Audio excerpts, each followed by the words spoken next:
Gracias, Venezuela, por acompañarnos en esta última parte de Primero es Noticia. Ya en este punto del estudio, a las 7:50 me acompaña Francisco Rodríguez, profesor de Prácticas de Asuntos Internacionales y Públicos de la Escuela Joseph Corber. Buenos días, bienvenido. Buenos días, un gusto estar aquí. Pero hablando un poco acerca de esta conferencia que ha estado presentando, ya la llevó a cabo en lo que es la capital de nuestro país, en Caracas, se acerca en el estado Aragua. Una conferencia denominada Un Pacto por el Futuro de Venezuela, un conjunto de propuestas en materia de economía donde puede haber el verdadero consenso que quizás se está evidenciando en estas últimas semanas también con esa diversidad de reuniones y diálogo que se ha sostenido tanto el Estado venezolano como los diversos sectores donde hasta el privado, Fede Cámara, los movimientos sociales y partidos políticos y organizaciones con fines políticas han logrado sentarse para elevar propuestas donde al final el Consejo Nacional Electoral es el que va a determinar la fecha para unas elecciones presidenciales.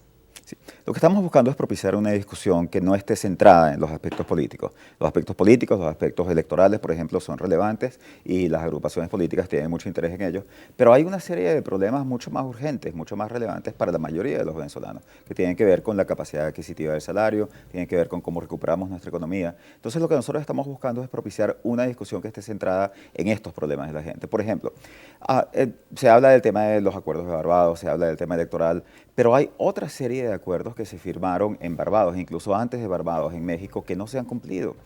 Y uno de ellos es la creación del Fondo de Atención Social que se suscribió en México en noviembre del 2022, para el que se cuentan con 3.000 millones de dólares, que son 3.000 millones de dólares de fondos congelados de la nación que se podrían utilizar en atender las necesidades de la gente.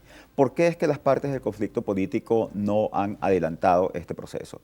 Bueno, yo creo que es porque la misma estructura de la negociación de Barbados, que es una negociación que está centrada en el tema electoral, es una que lleva a que muchos de estos actores no estén interesados. Estos actores están interesados en el tema del poder, están interesados en cómo dirimir quién gana las elecciones y quién compite en las elecciones.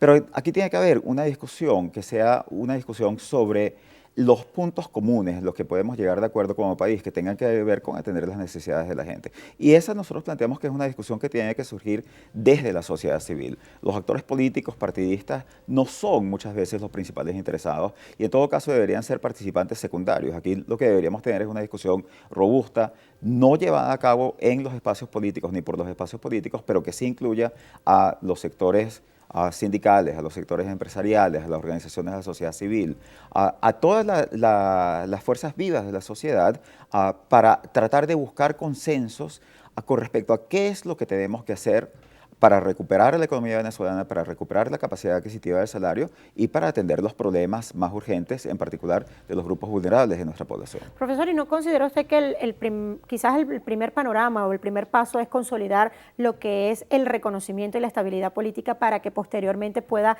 llevarse a cabo en conjunto o podría ser paralelamente ese debate, tocar político y el aspecto económico? Ese es un componente muy importante. Ese es un componente muy importante y creo que lo que es fundamental sobre eso es entender que el conflicto político le ha hecho mucho daño al país.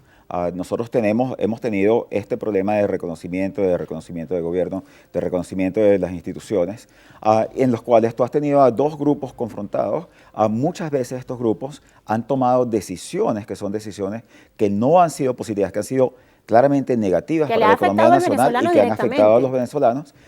Y sin embargo lo han hecho por su racionalidad política y eso lo vemos tanto desde el lado del gobierno como desde el lado de la oposición. Como el llamado de las sanciones que ha hecho diversos sectores. Es que la lógica de ambos sectores se parece mucho y nosotros hablamos de esto desde el punto de vista académico como lo que son las estrategias en política de tierra arrasada. Cuando hay dos grupos que están confrontando por el poder y como les interesa tanto llegar al poder, están dispuestos a hacerle daño a la economía nacional porque eso es esa es la forma en la que ellos piensan que van a prevalecer. Entonces nosotros tenemos un gobierno que está dispuesto a hacerle daño a la economía para mantenerse en el poder y tenemos algunos actores de la oposición que están dispuestos a hacerle daño a la economía para llegar al poder. Esa confrontación, que es lo que llamamos el conflicto político económicamente destructivo, es algo que hay que parar. O sea, el país necesita una tregua de ese conflicto político para poder hacer las cosas fundamentales. Por ejemplo, hay que reinsertar a Venezuela en la economía global. Venezuela no ha vendido desde hace años un barril de petróleo directamente en Estados Unidos, que es nuestro principal socio comercial natural, nuestro principal cliente de petróleo. PDVSA no ha reestructurado su deuda, ni la República tiene una deuda en cesación de pagos desde el año 2017. Estamos a punto de perder la empresa Citgo. Hubo un acuerdo en Barbados para salvar a Citgo y las partes no han hecho absolutamente nada de ese acuerdo. Y hay una subasta ordenada por un juez de Delaware que se va a dar en julio de este año.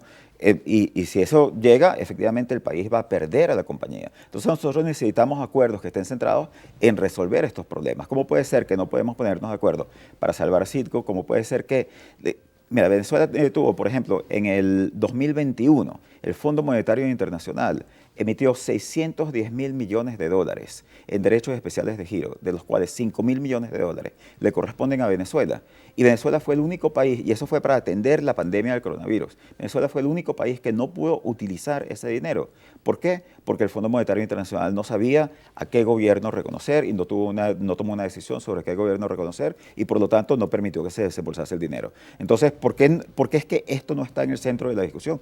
5.000 millones de dólares es más del doble de lo que se gasta en este país en importaciones de alimentos todos los años. Y estamos hablando de 2.000 millones de dólares que hay en el Banco de Inglaterra. Estamos hablando de otros 7.000 millones que se podrían acceder a través del instrumento de financiamiento rápido, también del Fondo Monetario Internacional y de la cooperación multilateral. Estamos hablando de 2.800 millones de dólares de ganancias anuales de Citgo, que es una compañía que pertenece a los venezolanos y es una compañía que no ha podido ser utilizada para el bien de Venezuela precisamente por el conflicto político. Entonces hay que buscar acuerdos que vayan más allá del conflicto político, donde las partes tienen que entender y la sociedad civil le tiene que hacer a las partes que entiendan que si no se ponen a un lado, o por lo menos si no ponen al lado del conflicto político para resolver estos problemas, los que van a seguir pagando el costo de esto son los venezolanos.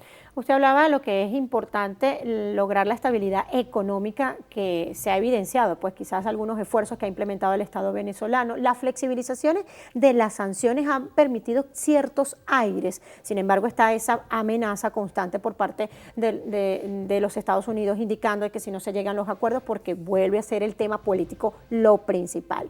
Propuestas que ustedes están elevando a través de esta conferencia que usted está brindando, sí. La locación, el lugar, quiénes asisten, para quiénes está dirigido esta conferencia que usted tiene posteriormente, que ya la dio en Caracas, pero viene el Estado de Aragua a ser escenario. Pues la idea es propiciar una discusión amplia, una discusión en la que estén representados todos los sectores y en realidad es una discusión que nosotros la hemos propuesto, la hemos facilitado, pero la idea es que esto agarre fuerza propia, porque fíjate, y tú hablabas del tema de las sanciones, eso le puede dar un poco de concreción, porque en realidad hay una realidad política que es que Estados Unidos está diciendo que está analizando reimponer las sanciones y bueno, eso es producto de que no se ha logrado un acuerdo político que es aceptable para las partes y para Estados Unidos. Entonces, podemos simplemente tomar eso como una realidad o podemos preguntarnos qué hacemos al respecto. Y yo creo que lo que se debería plantearle a Estados Unidos es que si no se llega a un acuerdo o no se está cumpliendo el acuerdo de Barbados, los venezolanos no tienen por qué pagar el costo de eso. Ahora, se pueden proponer, por ejemplo, mecanismos de supervisión, de rendición de cuentas sobre lo que se hace con los recursos.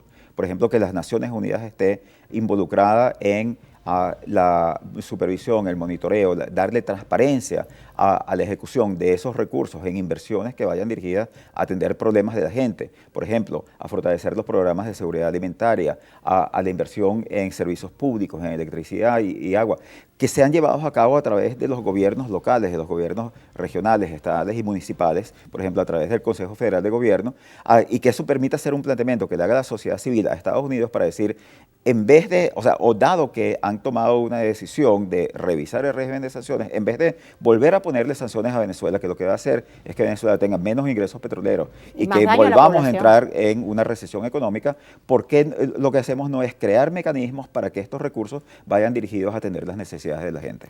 Profesor, el tiempo en televisión es corto, pero rápidamente un segundo para que pueda reiterar la locación donde se va a llevar a cabo esta segunda conferencia en el Estado de Aragua. Sí, nosotros vamos a hacerla en la Universidad Bicentenaria de Aragua y esta es la segunda, comenzamos aquí en Caracas, es la segunda de un ciclo de conferencias, de foros, de encuentros conservatorios que nosotros pensamos extender a lo largo del país para propiciar una discusión sobre los problemas que son verdaderamente importantes para la gente.